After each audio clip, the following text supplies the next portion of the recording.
Olá, sejam muito bem-vindos, muito bem-vindas a mais um episódio do SanvadaCast. Eu sou Sandra Brum e hoje nós vamos falar sobre um tema essencial, a importância da comunicação nas relações com pessoas neurodivergentes.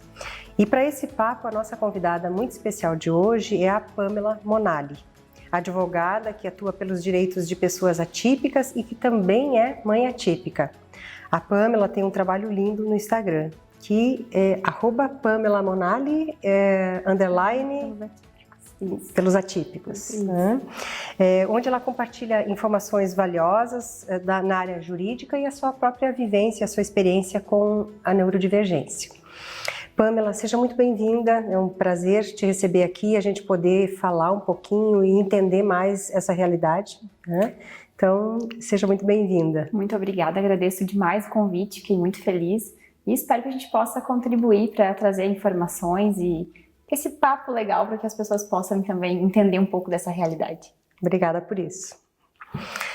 Bom, Pamela, a gente já conversou um pouquinho, né? Nos conhecemos há umas 2 semanas atrás e você tem uma trajetória de vida, né? Para fazer esse trabalho e essa contribuição que você tem hoje na área jurídica para pessoas, para famílias que têm alguém com neurodivergência, né? E tem a tua própria experiência. Você quer contar um pouquinho para a gente dessa tua trajetória, aquilo que é importante que você acha para os nossos ouvintes e para os nossos espectadores, né? O que você acha relevante contar da sua trajetória? Claro. Então, primeiro, a gente entrou nessa vida da neurodivergência desde que eu nasci. Apesar de que a gente não sabia disso, nem eu nem a minha família. Mas quando meu filho recebeu o diagnóstico dele, quando a gente começou a perceber que ele tinha algumas diferenças do neurodesenvolvimento, marcos do neurodesenvolvimento, e que acabou vindo o diagnóstico dele a partir disso, a gente acabou olhando um pouco mais de detalhe para toda a família. E nesse processo todo aí, a gente acabou descobrindo que meu pai é autista e que a minha irmã é autista. Então eu sempre falo, para que você possa falar com propriedade de um assunto, é bem importante você ter lugar de fala. Então é muito fácil eu dizer assim, tire a tua criança autista da tela, mas eu não tenho nenhuma criança atípica dentro de casa para contar da experiência. Eu, quando eu falo isso para as pessoas que me acompanham, eu falo isso com lugar de fala, porque eu posso dizer como eu faço em relação ao meu filho, como eu faço no nosso cotidiano, né? A mesma coisa em relação ao meu pai, à minha irmã, as nossas experiências de comunicação, de espectro. Eu convivo diariamente com 3 pessoas que são neurodivergentes, que são autistas, e eles são completamente diferentes. Então a gente vai aprendendo também que é importante você separar o autismo de cada pessoa, porque afinal de contas, né, antes de tudo, eles são uma pessoa. São pessoas que usam um cordão, que têm um diagnóstico, um laudo. Mas antes disso, eles têm desejos, têm particularidades, têm vontades. E o espectro que é único, então se manifesta único como cada um de nós, que somos únicos. E a partir de toda essa experiência de vivência, de descobrir o diagnóstico do meu filho, de buscar soluções para ele, dessa solidão de quando a gente recebe o diagnóstico, um leque se abriu. Mas não um leque de oportunidades, eu brinco, mas é um leque de necessidades, em que eu vi que não era só a minha realidade. Nós tínhamos muitas mães que passavam por aquilo. E a partir disso, então, eu comecei a estudar. Meu esposo apoiou esse projeto. Antes eu fazia uma advocacia voltada a empresas, uma advocacia completamente diferente, e me apaixonei pela luta, sabe? Por saber que essas pessoas precisavam de alguém para ser voz, ensiná-las quais são os seus direitos, o que vocês podem fazer.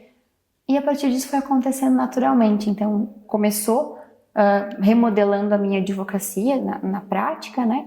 Mas salvando em casa uma criança que tinha um prognóstico completamente desacreditado. E a partir disso, então, a gente foi trabalhando, identificando os sinais. E estamos aqui hoje, graças a Deus, as pessoas receberam muito bem a minha participação na comunidade autista. E eu tenho advogado para famílias atípicas e tenho levado informação através de palestras, em livros, e eu tenho ficado muito feliz que a gente tem conseguido ajudar pessoas antes de tudo. O que ficou para mim a partir desse teu relato, né, é que a partir do diagnóstico do teu filho ficou assim, foi um passo para trás e muitos passos para frente, né, de entender um contexto que você já vivia com o seu pai, com a sua irmã e talvez com outras pessoas, de entender melhor o comportamento deles e de buscar soluções para esse filho que agora tem esse diagnóstico, né? Então ampliou de uma forma muito significativa a vida de vocês com esse diagnóstico, né? Com certeza, e a gente entender que o diagnóstico não é para obter benefício. Muita gente pensa que ele quer o diagnóstico agora, depois de velho, viveu a vida inteira assim, porque ele quer um benefício. Na verdade, o diagnóstico ele é libertador. É uma forma de você se perdoar pelas coisas que você deixou de fazer, pelas escolhas que você fez, pela forma como você se comportou em algumas situações, e a liberdade de você poder ser você mesmo daqui para frente. A minha irmã sempre fala que antes ela fazia muito masking, então ela queria fazer como eu fazia. A minha irmã chega nos lugares e cumprimenta, dá um beijinho em todo mundo, dá um abraço, e ela ia fazer isso. Só que depois disso, isso custava muito caro para ela, porque ela chegava daquele evento e ela usou toda a bateria social dela naquilo, no cumprimentar as pessoas. E ela chegava exausta em casa. Às vezes passava mal, às vezes dava crise de asma. E todo mundo ficava sem entender o porquê. E hoje a gente entende que para que ela possa estar naqueles lugares e aproveitar, vai acontecer um boa tarde. E sinalizar para as pessoas, e tá tudo bem, ela não é mal educada por isso. Mas socialmente as pessoas, às vezes, precisam de uma justificativa para isso. Mas principalmente para que você mesmo entenda, então, não é porque eu era frouxo, não é porque eu era covarde, é porque eu tinha essa limitação social. Então é bem importante compreender. O diagnóstico vem para dar mais consciência e para dar mais liberdade, né, para identificar as necessidades. Muito, faz todo sentido, né? A gente entra aí um pouquinho, nosso tema é a comunicação com pessoas neurodivergentes, né? E eu gostaria assim de ouvir, a partir da tua experiência, quais são as principais barreiras que você ou vocês identificam na comunicação com as pessoas neurodivergentes, né? Quando se fala assim, qual é a dificuldade que vocês observam que, de uma forma geral, nós como seres humanos, como comunidade, temos nessa comunicação com pessoas neurodivergentes? Quais são as principais barreiras? Então, eu percebo que uma das grandes características dos atípicos, e eu não falo só dos autistas, né? Muitos neurodivergentes com outras neurodivergências, né, também tem isso, mas o autista é uma característica que se manifesta em muitos deles, que é a literalidade. Então, veja, que parece uma bobeira você falar disso, mas traz muitos prejuízos para muitas pessoas. Eu conto sempre nas minhas palestras uma história da minha irmã, e ela fica muito brava comigo, inclusive. Mas a minha mãe, eu lembro, ela devia ter uns 10, 11 anos, a Maria Laura 12 no máximo. Minha mãe saindo de casa, minha mãe sempre teve 60 horas trabalhando, aquela correria. Minha mãe disse pra ela assim, olha a máquina se ela já parou de funcionar. E a minha irmã sempre foi muito obediente. E ela ficou fazendo tarefa, ela levantou, olhou a máquina tinha parado de funcionar. E ela voltou a fazer as tarefas dela. Quando minha mãe chegou do trabalho, a máquina estava com a roupa dentro. Minha mãe ficou louca com ela. Por que ela não estendeu a roupa? E ela chorava, assim, copiosamente, nervosa, porque eu obedeci, mãe. Eu olhei a máquina, só que como a gente não tinha diagnóstico, ninguém entendeu. Então, assim, é a preguiçosa, ela não fez porque não quis. Ela foi lá atender o comando literal, e ela entendeu, literalmente era aquilo. Então, é uma barreira bem grande, porque você pensa, por exemplo, a minha irmã que quer estudar medicina, se ela está no pronto atendimento, e alguém diz assim pra ela, abre essa caixa de primeiros socorros. A literalidade dela pode ter uma barreira porque ela vai abrir a caixa. Quando você escuta isso como uma pessoa típica, você já vai entregando uma gás, já vai entregando as outras coisas, esparadrapo, enfim. Ela vai entender aquilo. E quando você conhece que você está trabalhando com uma pessoa que é neurodivergente e extremamente literal, você precisa compreender e aprender a se comunicar com ela. As pessoas acham que o falar é a mesma coisa que comunicar. São coisas completamente diferentes. O meu filho, o maior nível de suporte dele é na fala e na comunicação. Hoje ele fala bem, mas ele ainda tem muitas barreiras de comunicação, de construir uma comunicação. Então, muitas vezes, ele não sabe identificar o que ele está sentindo para expressar isso. O coraçãozinho dele está vendo que ele está triste, que ele está revoltado. Mas a comunicação de dizer como ele está, é muito complicado. E muitos adultos vivem isso, uma realidade de ficarem subjugados em relacionamentos porque acham que eles precisam estar ali, que esse é o tipo de relacionamento, que esse é o tipo de situação que eles precisam estar vivendo. Eu vivenciei um caso junto com uma pessoa que me procurou, em que ela ficou casada por quase 30 anos porque o padre disse que eles deviam ficar juntos para sempre, até que a morte os separe. E ela atendeu aquele comando porque ela veio de uma família extremamente católica e aquilo era uma verdade absoluta para ela. Pode ser que para nós típico seja um absurdo, mas assim era um comando absoluto para ela. Depois de muita terapia, ela começou a entender que aquilo não era comando absoluto, que até que a morte os separe, se ela poderia trabalhar aquilo. Então ela apanhava bastante, ela recebia muita violência psicológica, mas até que a morte os separe, martelava na cabeça dela. É muito prejuízo por conta de uma comunicação que eles recebem de uma forma extremamente simples, mas que se torna complexa no processamento da comunicação. Então a gente precisa tentar compreender a forma como eles recebem a comunicação, para que a gente comunique diferente. Não ao contrário, né? A gente não precisa que eles recebam. É claro que nas terapias a gente trabalha isso, mas como sociedade, como família que convive socialmente, o que se espera é que a gente compreenda e que a equidade, porque eu sempre falo que a gente não busca mais inclusão, a gente busca agora a equidade, que é a igualdade de oportunidades. E essa equidade também passa por você dar um comando que aquela pessoa entenda, que seja confortável, que seja fácil de ela fazer com que aquilo aconteça, dentro da forma como ela recebe a comunicação. Perfeito. Isso faz sentido, sim, para quem é neurodivergente, mas para quem é neurotípico, acho que é esse o termo, né, que se usa, para quem é neurotípico também, porque entre aquilo que se fala, aquilo que eu falo e o que o outro entende, muitas vezes existe um abismo. E é importante a gente checar, né? Então, na comunicação não violenta, eu estou me lembrando aqui de um exemplo que o Dominique Baster, que conviveu com Marshall Rosenberg, dava o exemplo de onde vinha, né? Os ingleses, eles são conhecidos por serem muito metódicos, né? Os ingleses são muito metódicos. E durante a Segunda Guerra Mundial, muitos aviões saíam da Inglaterra para fazer os bombardeios, e quando voltavam, eles acabavam caindo e, consequentemente, morria o piloto e se perdia a aeronave. E como eles gostam muito de pesquisar, eles foram investigar por que isso estava acontecendo. Me lembrei disso agora, tem tudo a ver com o que você está falando, assim, né? E eles foram pesquisar e viram que os pilotos saíam, faziam tudo o que eles precisavam fazer, todo o comando, né, que era destinado a eles.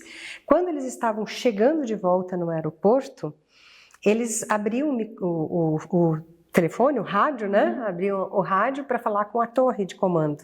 E aí diziam, torre de comando, aqui é a Sandra, quem está pilotando, tem autorização para pousar? E nisso se iniciava uma conversa que muitas vezes se perdia, né? Assim, Sandra, que bom que você está chegando, alguma coisa nesse sentido, sabe? Celebrando que o avião estava de volta. E acabava o combustível e o avião se espatifava no chão. E nessa pesquisa dos ingleses, eles foram descobrir isso, né? E aí se constituiu um protocolo que é o que rege todos os aeroportos no mundo inteiro hoje. Quando se abre o microfone do rádio para falar, aqui é a Sandra, pilotando a aeronave tal, né? Tem autorização para pilotar, para pousar, autorização concedida, não se fala mais nada. Foi um protocolo desenvolvido durante a Segunda Guerra Mundial, que tem tudo a ver com o que você está falando aí. Comunicação. Isso, a literalidade, né? Que a gente precisa entender, que muitas vezes a gente se perde né, em outras comunicações. Isso vale para neurodivergentes, mas vale para pessoas neurotípicas também, né? Checar se aquilo que eu falei foi compreendido. Me parece que é alguma coisa nesse sentido aí, né? Sim, exatamente, porque a forma, aquilo que eu quis dizer, eu sempre falo assim, querer dizer não importa, importa o que você disse. Porque muitas vezes, na nossa vida no dia a dia, veja, eu sou casada, estou com o meu marido há 11 anos, e desde namoro, enfim, e às vezes eu digo assim, mas eu quis dizer tal coisa. Aí, a gente teve um problema às vezes com alguma coisa que eu quis dizer, na verdade não foi o que eu disse. Por exemplo, esses dias eu disse pra ele assim, lava a louça por favor, nesse tom assim. Eu quis dizer, lava a louça, por favor, meu amor. Mas na correria com as crianças, eu disse, lava a louça, por favor. O que ele recebeu? Um comando de alguém que estava sendo ríspido com ele. E daí a gente já teve um problema ali, enfim, uma coisa que não precisava. Mas eu quis dizer, você lava a louça, por favor, meu amor. E eu quis dizer isso, mas o que eu disse foi outra coisa. Então, na comunicação, às vezes é mais importante o que você de fato disse do que você tinha a intenção de falar. Sim, bacana. A gente vai aprendendo o tempo todo, né? É bom, a gente tinha falado aqui de algum exemplo real, a gente falou de alguns exemplos reais aqui, né? Onde a comunicação falha, onde a comunicação é o ponto de conflito nessas relações com pessoas neurodivergentes, mas que a gente extrapola e a gente vê que isso não é exclusividade, né? Voltamos ao ponto que você trouxe de uma forma muito brilhante. Antes do diagnóstico, antes do rótulo de autista, de transtorno de déficit de atenção, de tantos outros diagnósticos, existe um ser humano, existe uma pessoa, e é para ela que a gente olha. É para ela que a gente olha, dentro das suas condições, dentro das suas possibilidades, né? Como que a gente pode usar uma comunicação que conecta, né? Quando é uma pessoa neurodivergente, dentro da tua experiência, né? Que exemplos práticos você lembra de ter usado ou de pessoas que te contaram que no lugar de falar isso ou de fazer isso, eu fiz esse outro e tive um resultado muito melhor, a gente conseguiu se entender, né? Você lembra de algum exemplo? Com o meu filho, ele precisava muito fazer um exame de sangue. Adianta tu dizer para uma criança de 3 anos que não fala, que ele falava pouquíssimo, na verdade, assim, muito enrolado, comunicava zero. Em relação ao que ele estava sentindo. Ele recebia a nossa comunicação, mas ele não comunicava de volta. Ele precisava fazer um exame. Então eu me abaixei e comecei a dizer para ele, meu amor, é pro teu bem. A tia Ana, que é a pediatra dele, a tia Ana pediu, porque precisa ver se você tá bem, se no teu sangue não tem bichinho, tem, assim, tudo que você possa imaginar de lúdico eu pensei. E ele ficava revoltadíssimo de ter que fazer exame, e assim, chegava na frente do laboratório, eu brincava, ele dava pinote, parecia um cavalo bravo, e não tinha jeito, e eu disse, meu Deus, o que eu vou fazer? E ele, na época, hoje ele gosta muito de dinossauro, mas não é mais um hiperfoco. É algo que ele gosta. Mas na época era bem hiperfoco dele, assim, bem latente. E eu disse, vou usar os dinossauros. Comecei a falar pra ele, olha, hoje o T-Rex vai lá fazer um exame pra ver se a carne que ele comeu não estava estragada. Porque era uma carne de brachiosauro, que ele sabia que um dinossauro se alimentava do outro, porque ele sabia de todas essas coisas. Comecei a contar essa história pra ele. Aí ele disse, mãe, eu disse, daí eles pegavam, ele esticava o bracinho bem pequenininho dele, assim, ficava com o bracinho, e a tia vinha, dava 2 batidinhas e colocava uma agulhinha ali e tirava. Quem era a tia? Eu digo, meu Deus, e agora? Quem era a tia? A tia era a dona, eu não me lembro exatamente qual foi, acho que era a dona Parasaurolofa, eu falei pra ele. Ela vinha e pegava a veia dele, criei toda uma história pra ele. Tá, e ele começou a ficar assim, foi fácil tirar o sangue? Não, eu ainda tive que segurar ele. Mas aquele menino revoltadíssimo lá dentro do carro não existia mais. Ele teve algo de uma criança normal, de 3 anos. Uma criança comum. Normal para a idade. Que ele não teve aquele desespero de não compreender. Ele compreendeu porque ele estava ali. Ainda assim, ele não aceitou bem porque era algo de criança. Eu hoje, se eu pudesse, eu gritava na frente do laboratório também. Não faço mais porque fica chato. Mas a gente conseguiu levar para ele a informação do jeito que ele compreendeu. Então é bem interessante, eu sempre uso essas metáforas com eles. Como, por exemplo, também, eu sempre falo para eles assim, que eles são a minha vida. Eu digo, vocês são a minha vida. Então a mamãe vive com vocês e para vocês e por vocês. E eles às vezes ficavam assim, mas como assim? Porque eles não entendem vida, como a gente fala, né? Então eu comecei a dizer para eles diferente, comecei a dizer assim para eles, vocês são a razão pela qual a mamãe vai trabalhar. Vocês são a razão pela qual a mamãe agora precisa ir numa reunião. Vocês são a razão pela qual a mamãe agora precisa fazer um exercício. Agora a mamãe precisa sair correr lá, que a mamãe gosta, que a mamãe precisa ficar bem para cuidar de vocês. E agora eles compreendem. Então a gente modificou o que eu queria dizer, eles ainda recebem que eles são a minha vida, mas do jeito deles. Ele recebeu que ele precisava fazer o exame, mas da forma como ele entendeu. Com a dona Parasaurolofa lá, pegando a veia, enfim. E funcionou. Se eu falar isso pra outra criança, pode ser que ela disse, mulher louca. Mas pra ele, naquele momento, foi algo que ele recebeu, porque era o métier dele, que ele compreendeu. Sim, Você estava atenta também àquilo que fazia sentido para ele naquele momento. Exato. Né? E eu falo muito assim que a comunicação com uma pessoa neurodivergente passa muito por você conhecer aquela pessoa, entender quem ela é. E não só entender que ela é autista, mas entender o que ela gosta. Eles são muito musicais, os meus filhos, mas o Kalel é mais. Então, a forma de eu trazer ele de volta quando ele está numa crise é com uma música. Que eu não vou perturbar vocês com a minha canção agora. Mas assim, é quando eu quero me acalmar, eu respiro. Quando eu quero me acalmar, eu respiro. E ele, se a raiva aumentar pelo nariz, vou respirar. Aí ele faz, quando eu quero me acalmar, eu respiro. E ele se acalmou. Às vezes é só começar a música, porque ele tira o foco daquilo. A minha pequena, se eu cantar enquanto ela tá brava, ela pega uma vassoura e sai atrás de mim. Porque você precisa conhecer as pessoas. Não funciona pra ela. Porque ele, a pessoa do Carlos Leonardo, não a pessoa, não o autista, mas a pessoa do Carlos Leonardo funciona com música. Então, se eu quero que ele fique feliz, eu coloco uma música que deixa ele feliz. Se eu quero que ele se anime, eu coloco uma música animada. Da mesma forma, se eu for colocar ele pra dormir, eu colocar uma música do Patati Patatá, ele vai lá em cima. Pra Maria Júlia não faz diferença. Mas comunicar com o Kalel também é deixar ele no ritmo daquilo que ele, que acalma, que agita. De acordo com o que ele precisa. E você encontrou um caminho para acessar, né? E construir junto com ele, obviamente. E com a Maria Júlia, que a gente está falando do Kalel, mas com a Maria Júlia, apesar de ser típica, a comunicação com ela já é mais abaixar, olhar no olho, porque se ela se sentir afrontada, se ela sentir que você está confrontando ela, não funciona. Então você tem que ajoelhar e dizer, meu amor, nós vamos precisar fazer tal e tal coisa. Ela vai tirar sangue, eu já estou há uma semana preparando ela, mas eu posso chegar e dizer assim, a gente precisa olhar para você não ter que ir para o hospital, para que você esteja bem. Os argumentos são outros. Que a comunicação para cada um é de acordo com aquilo que eles entendem. Sim. Isso aí.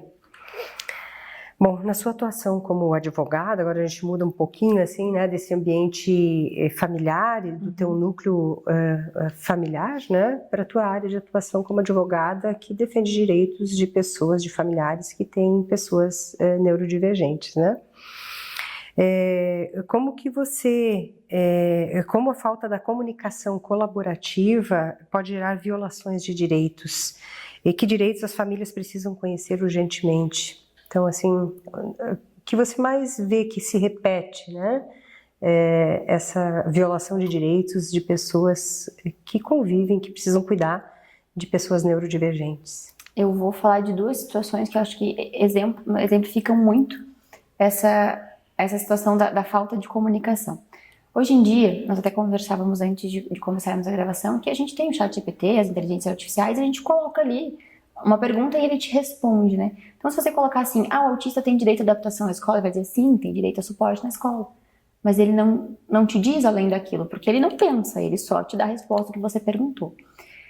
E muitas vezes a gente chega numa escola e eles dizem assim, mas a gente fez a adaptação que precisa, a gente forneceu o apoio na sala. Aí você vai ver que o apoio na sala é ter uma estagiária ou um segundo professor. Ok, é o que todo mundo sabe de direito, mas muitas vezes naquele laudo está escrito ali que ele precisa de um assistente terapêutico. Chega na Secretaria de Educação, chega na direção da escola, chega na gerência de educação, as pessoas leem e dizem, ele é autista, preciso mandar um segundo professor. Mas às vezes o suporte dele não é pedagógico. O suporte que ele precisa é de um assistente terapêutico. Então ele não está pedindo para que você forneça um profissional. Ele está pedindo a autorização para que um profissional da saúde entre na escola. E isso é uma falha de comunicação, em que esse direito, na verdade, que ele tem, que ele precisa, não vai chegar lá no final, naquela criança que é a destinatária do direito. Porque todo mundo achou que o direito era da segunda professora. E não é automático. Muita gente pensa que eu vou lá e levo o laudo, já é automático. Não, você precisa ter a necessidade pedagógica para que um professor faça a adaptação. Então, o acompanhante especializado, da mesma forma, o acompanhante individualizado. Eu vejo muitas mães desesperadas, dizendo assim, meu Deus, o meu filho está numa sala, nível de suporte 3, ele está numa sala com mais 5 autistas e a professora não consegue. Não consegue atender ele, não consegue atender os outros e tá, que Deus nos acuda. E essa criança, nível de suporte 3, às vezes é uma criança que faria jus a um acompanhante individualizado. Mas como todo mundo acha que o suporte é um segundo professor, que é uma linha reta, vai lá e coloca o segundo professor e ok, tá feita a adaptação. E na verdade não é. Você precisa ver qual a adaptação que é necessária. Muitas crianças que são autistas nem precisam de adaptações pedagógicas. Às vezes elas precisam de alguém que ensine elas a conviverem com os estímulos da escola. Perfeito, claro. Então, o direito passa pela necessidade, eu sempre falo. Mas se tu não conhece as necessidades, tu não sabe qual é o direito. Tu não tem como brigar por isso. E as próprias gestoras de escola não sabem, não é maldade. Às vezes elas não sabem o que pedir. Chegar e dizer assim, olha, coordenadora de educação especial, o que nós precisamos para esse aluno não é um segundo professor, ele vai muito bem na parte pedagógica. Mas eu preciso de alguém que ajude ele nisso, naquilo. Isso e aquilo é algo para um acompanhante especializado. É algo que eu vou colocar ele no contraturno do AE, por exemplo. Mas como a gente colocou como um rótulo autista, segundo professor, então a gente acha que essa é a adaptação sempre necessária. E isso passa também como, por exemplo, profissional de apoio e professor de apoio. São profissionais completamente diferentes. Muitas mães estão brigando por segundo professor na sala, porque, mas meu filho tem um problema de locomoção, o meu filho tem uma limitação física, mas a parte cognitiva, a parte intelectual, a parte pedagógica dele é intacta. Ele consegue acompanhar a turma normalmente, mas ele tem dificuldade para ir ao banheiro sozinho, para comer. Ele não precisa de um segundo professor. Ele vai precisar de um profissional de apoio, que é um profissional que precisa dar o suporte na parte física.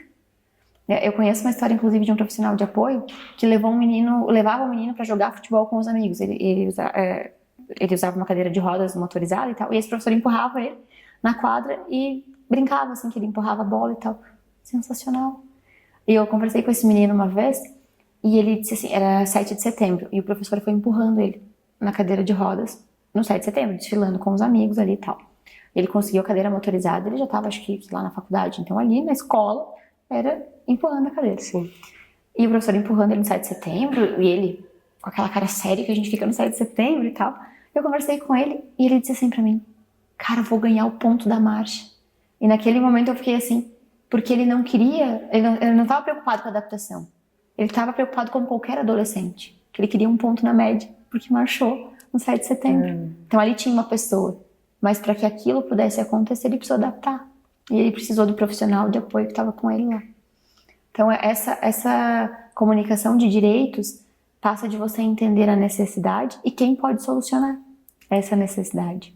Em relação ao trabalho também, muitos professores conversam comigo, ou têm fibromialgia, ou são neurodivergentes, são autistas, enfim, e dizem assim, eu vou me readaptar. Eu digo, tu não vai não? Como assim não vou? Não, tu vai pedir uma adaptação funcional. E eles ficam me olhando assim, porque são coisas completamente diferentes. Aí você chega para fazer o protocolo, e as pessoas imediatamente fazem assim, olha, eu preciso reduzir minha carga de jornada. Readaptação. Então você vai lá e readapta para reduzir a carga de jornada. Uma adaptação funcional ela é completamente de readaptação. Readaptação é para algo temporário em que você precisa dar um tempo das suas funções. Tem o excesso de estímulos me incomoda. Mas se eu ficar só de manhã dando aula, eu consigo ficar na sala de aula. Eu não consigo puxar 40 horas numa sala de aula. Ótimo, então nós vamos reduzir a tua carga como uma adaptação funcional para que você trabalhe numa sala de aula 20 horas. Para que isso é importante? Porque esse professor que fica 40 horas com excesso de estímulo, ele não aguenta ficar o ano inteiro. 2, 3 meses ele precisa se afastar. Sim. Mas se você adapta esse direito, você consegue fazer com que ele, que vai ser autista pro resto da vida, tenha essa adaptação funcional e vai desenvolver muito melhor as suas atividades, vai gostar de estar lá, vai estar bem, a saúde mental vai estar em dia. Todo mundo ganha com isso. Sim, porque não vai ter um afastamento, não vai precisar chamar um substituto, quer dizer, mexe em toda a logística da escola, né? E aí a gente entra nessa questão da NR1, que atualmente, né, a partir de maio de 2026, ela passa a ser uma obrigatoriedade, né, dentro dos cuidados, né, eu não sei qual é o termo, as normas de segurança, né, que até então eram físicas, químicas, biológicas, e agora tem também a segurança psicossocial. Os protocolos de atenção à saúde mental. Isso. Muito no intuito de evitar os atestados, de oferecer ambientes mais saudáveis, com mais qualidade, para que todo mundo possa se beneficiar disso, né? E eu imagino que isso vai ser, né, e queria te ouvir também, que isso para as pessoas neurodivergentes também vem um ponto a mais dentro da adaptação. É isso que você falava, né? Quer dizer, eu sou uma pessoa neurodivergente, e talvez trabalhar com o som na sala onde eu trabalho com tantas outras pessoas e aquele som tem um volume alto demais ou aquele estilo de música me traz, né, uma disfunção, desregula, esse é o termo, né? E a gente pode falar sobre isso. Então a gente pode entrar em acordos nesse ambiente de trabalho de talvez diminuir o som. São exemplos que eu estou imaginando aqui que talvez sejam muito possíveis de serem resolvidos. Por exemplo, vou dar um exemplo de uma loja de materiais de construção que eles trabalham com meta. Cada vendedor tem que atingir a sua meta. Todos os vendedores estão em pé de igualdade, porque todos estão na frente das suas mesas aguardando os clientes chegarem. Ok. Mas um desses vendedores é neurodivergente e tem uma lâmpada que fica piscando à tarde. Ninguém dá bola para aquela lâmpada, a não ser o neurodivergente, porque ele é fotossensível. E aquela lâmpada fica a tarde inteira piscando.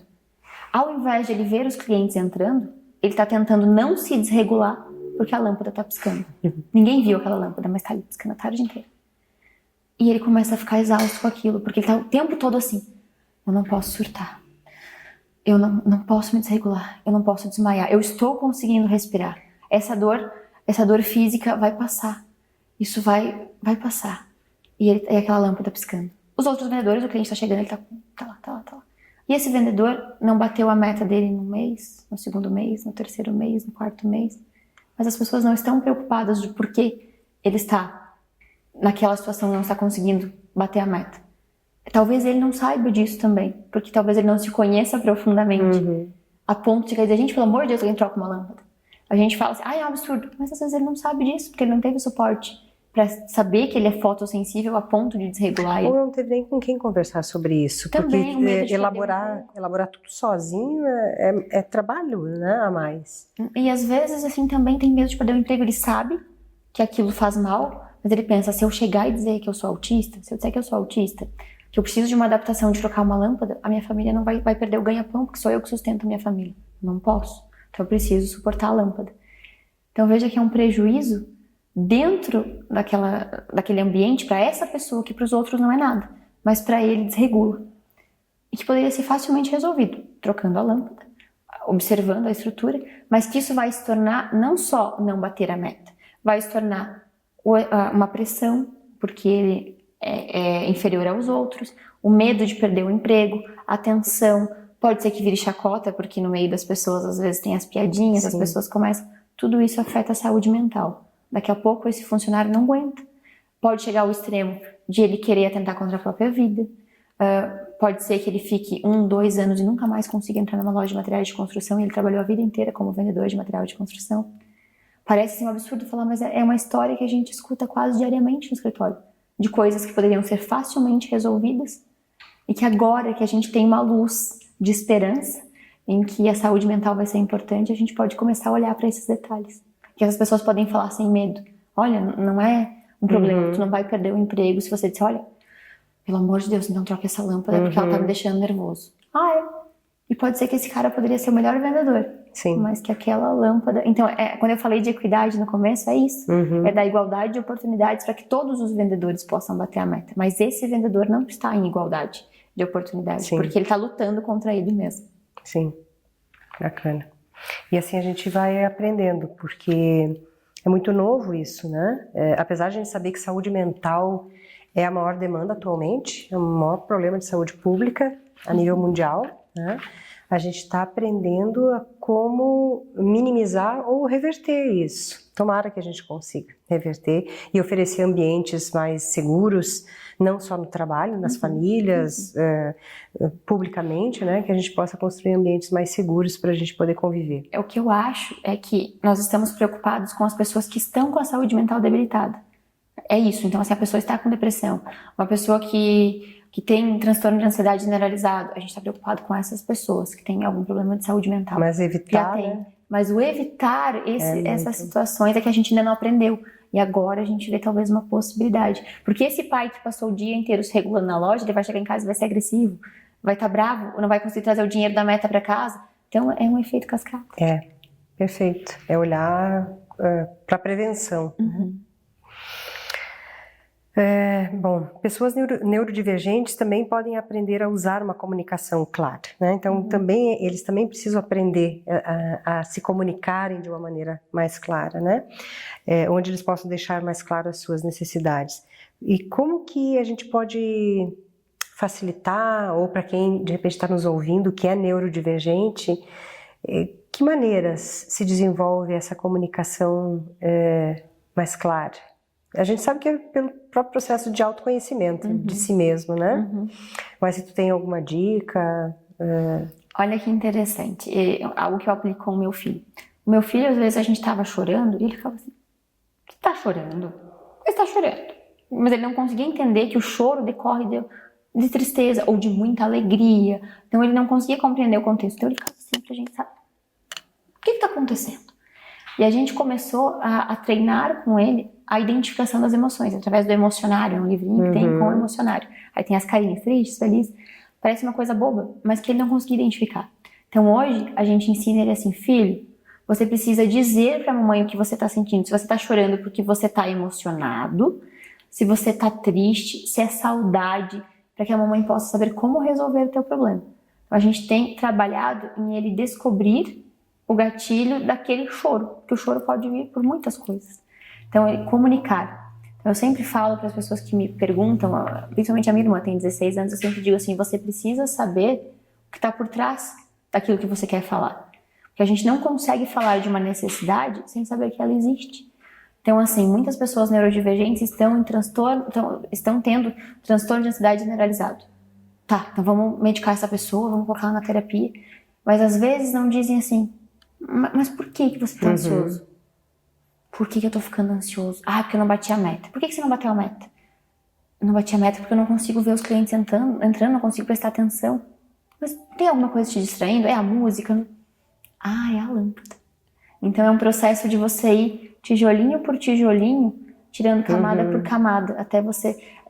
parece absurdo falar, mas é um processo terapêutico que muitas vezes só você pode ir tirando as camadas para você aprender. Então eu digo pra minha irmã, por exemplo, ela chega e diz, hoje eu não tô legal porque uma amiga minha falou comigo ríspido. Tá. Mas ela tava ríspida com você ou era ríspida com todo mundo? Daí ela para assim, deixa eu pensar. Não, ela foi ríspida com a Joninha. Ela foi ríspida com a Mariazinha. Então era com você o problema? Não, não é. Então ela consegue acalmar e ir identificando. Então talvez tirar aquilo de olhar só para si e olhar o todo que está ao seu redor, para que você consiga compreender o que vai além daquilo que você quer comunicar. E é uma oportunidade, quando a gente se coloca junto a uma pessoa neurodivergente para ajudar ela a elaborar e identificar e nomear, né, sentimentos e necessidades, que são os pilares da comunicação não violenta, é uma excelente oportunidade para a gente fazer isso com a gente mesmo. Exatamente. Não é? É fazer o que eu digo e fazer o que eu faço. Porque muitas vezes a gente se sente, nem sabe dar nome, né? A gente chega em casa, não sabe se a gente está cansado, se a gente está irritada, se a gente está ansiosa, não sabe nem dar nome ao que a gente está experimentando nesse corpo, né? E quando a gente nomeia e consegue identificar a causa, mais de 50% está resolvido, porque dá a possibilidade de mudar o gatilho para a gente estar sentindo daquela forma, né? Eu falo sempre lá em casa, assim, que eu cresci num ambiente que a gente não falava muito de saúde mental. Então, assim, porque meus pais não foram criados nesse ambiente, estava tudo certo. Então, a minha geração é uma geração, assim, de pais que apanhavam e que passaram para os filhos, no caso da minha geração, que uma palmada, uma chinelada, uma sentada é a forma de educar. Nenhum momento disseram para os pais da geração dos meus pais que talvez sair para respirar seja a melhor alternativa do que você ter aquela explosão na frente da criança, né? Então, de vez em quando eu digo assim pro meu marido, atenda só um pouquinho. E ele já sabe que o atenda só um pouquinho é para eu não perder minha cabeça, porque a gente perde, às vezes precisa. Mas isso também é comunicar uma necessidade que eu preciso respirar. Perfeito. E é engraçado porque esses dias a minha filha ela é bem brava, assim. E esses dias ela disse assim pra mim, mãe, só um pouquinho que eu preciso respirar. E eu fiquei olhando, eu disse, tá bom, meu amor, tá bom. E eu tava 100% naquele momento, consegui dizer, tá bom, meu amor, fique bem. Aí ela sentou, respirou. Ela disse assim, desculpa, mãe, Eu disse, por que desculpa? Porque eu teimei com você? Desculpa porque eu desobedeci. Vamos brincar? Eu disse, vamos. Eu disse, olha como exemplo, né? Às vezes a gente também não consegue fazer isso. Sim. Mas a gente tem tentado trazer isso para eles, para que eles possam também tentar se conhecer. Olha, agora, para que eu não seja aquele cara explosivo que tem uma briga no trânsito e tem uma fatalidade por causa de uma vaga, a gente cria em casa esse hábito de ele pegou a minha vaga, mas eu não vou surtar, eu vou respirar. Sim. Isso vai ter efeito lá no futuro. Sim. E você contava no dia que nós nos conhecemos, conversando um pouquinho, que você, acho que naquele dia ou no dia anterior, você estava saindo do supermercado ali, do Angelone, né? E um ciclista cruzou sua frente, estava totalmente errado, né? E eu acho que você chegou a bater o carro, daí eu né? dei uma raspadinha lá do carro. E que você fez todo esse processo, né? Assim, de, vamos lá. O meu primeiro instinto foi o quê? Vou atrás desse adolescente, vou surrar ele, o pai dele, a família dele inteira e vai ser isso. Porque, é humano isso. Eu sempre digo que... É reptiliano, né? É o nosso cérebro reptiliano. Aí, é imediato. Aí quando você respira e volta para o ser humano racional, é que você... Até o meu filho disse, mãe, não fique nervosinha, não fique nervosinha. E eu tava assim. E eu falei pra eles, eu tô nervosa. Eu acho importante a gente se humanizar pras crianças, porque antes, as mães de algumas gerações atrás, elas tinham que dizer que não, que nós éramos inabaláveis, que a gente dava conta. E eu tento me humanizar pros meus filhos, de dizer pra eles, olha, hoje a mamãe tá triste, agora eu fiquei chateada, agora eu fiquei nervosa com isso. Eu expliquei pra eles que fiquei nervosa, porque eu poderia ter machucado o menino, eu expliquei isso pra eles. E porque eu estraguei o nosso carro. E a mamãe trabalha muito, o papai trabalha muito para que a gente possa ter esse carro. Né? Isso. Então eles conseguiram compreender o porquê que eu estava nervosa naquele momento. Sim, bacana. Bom, para finalizar, a gente está encerrando então a nossa gravação de hoje. Espero que a gente possa gravar outros podcasts, né, falar e também talvez fazer ao vivo para que as pessoas possam interagir, perguntar, conversar, né? Que sugestões você tem para quem quer se comunicar de uma forma mais compreensiva com pessoas neurodivergentes hoje? A gente não pode querer dizer para uma pessoa neurodivergente. Eu vou usar o exemplo de você estar apaixonado. Sabe aqueles joguinhos que a gente faz quando é adolescente, de assim, eu não vou mandar mensagem para ele, eu gosto muito dele, mas eu vou fazer com que ele sinta a minha falta. A pessoa neurodivergente vai receber eu quero que ele sinta a minha falta, como bom, ele não quer que eu fale com ele, porque ele saiu e é isso. Então, diga o que você quer dizer. Exatamente o que você quer dizer. Porque é importante, porque na imensa maioria deles a literalidade ou a falta de leitura de contexto é uma barreira. Então, facilite. Se você quer dizer assim, por exemplo, meu filho, eu sempre digo pra ele assim, Carlos Leonardo, eu preciso que você guarde os teus calçados e você guarde os seus brinquedos nos seus respectivos lugares. Eu não digo pra ele organize teu quarto. É muito vago. É muito vago, ele vai ficar assim, organize o quarto. Meu Deus, o que tá desorganizado? Porque pra ele, a brincadeira é a organização dele. Então eu tenho que dizer, guarde os soldados que você tirou. Então diga o que você quer dizer. Facilita muito pra eles, facilita pra você e melhora com certeza a qualidade de vida de quem está ao redor e da própria pessoa neurodivergente. Perfeito, faz todo sentido. Bom, que conversa incrível, né? Que bom, obrigada por compartilhar conosco a tua experiência e o teu estudo que você se debruça sobre isso, né? Para quem quiser te seguir lá nas redes sociais, se você quiser aí deixar, então, para quem está nos ouvindo, para quem está nos assistindo, contar um pouquinho onde é que encontra a Pamela.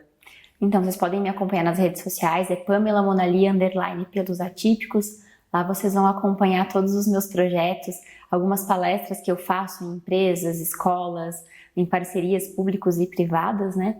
Também os meus livros, os lançamentos dos livros em que eu sou coautora, em que eu sou coordenadora editorial. Também o meu curso, eu tenho um curso voltado a famílias atípicas e a pessoas neurodivergentes, que a gente vai estar lançando também mentorias, cursos. Então todas essas novidades você pode encontrar através do meu Instagram. Que é @Pamela Monali _ pelos atípicos. Pelos atípicos. Perfeito. E a gente agradece quem está nos ouvindo nesse episódio que nós falamos sobre comunicação e neurodivergência. Se você se interessa por esse assunto da comunicação não violenta, pela neurociência, siga também as nossas redes sociais, @Sanvada, e está lá no Facebook, no LinkedIn, no YouTube. e se interessar mais, nos procure. Obrigada por estarem conosco nesse momento aqui sobre esse tema. Até breve.